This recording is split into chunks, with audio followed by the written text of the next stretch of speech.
కర్కాటక రాశి. కర్కాటక రాశి వారికి 11వ స్థానంలో గురువు చాలా శుభాన్ని ఇస్తాడు. 11వ స్థానం ఉపచయ స్థానం కనుక లాభస్థానంలో గురువు షష్టమ నవమాధిపతి, కర్కాటక రాశి వారికి షష్టమ నవమాధిపతి అయినటువంటి గురుగ్రహము 11వ స్థానంలో సంచరించడం వలన కర్కాటక రాశి వారు ధనపరంగా వ్యాపారపరంగా చాలా చాలా మంచి ధనాభివృద్ధిని పొందుతారు, ధనలాభాన్ని చూస్తారు. అదేవిధంగా ఉద్యోగస్తులకు పదోన్నతులు, పై అధికారుల వలన మంచి ప్రశంసలు అందుకొని మంచి అభివృద్ధిని సాధిస్తారు. కర్కాటక రాశి వారికి విద్యా సంబంధంగా మంచి ఫలితాలు, ఆశించిన ఫలితాలు పొందుతారు.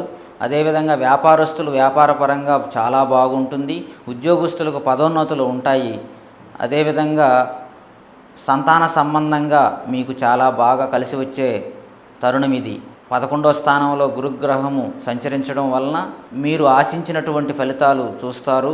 మీ ఇష్టకార్య సిద్ధి, అభిష్ట సిద్ధి జరిగి గృహ నిర్మాణ ప్రయత్నాలు చేస్తారు. గృహ సంబంధంగా మీకు మంచి జరుగుతుంది, మంత్రసిద్ధి కలుగుతుంది. గురువు యొక్క అనుగ్రహం లభించి కర్కాటక రాశి వారికి గొప్ప రాజయోగం మొదలైందని చెప్పవచ్చు.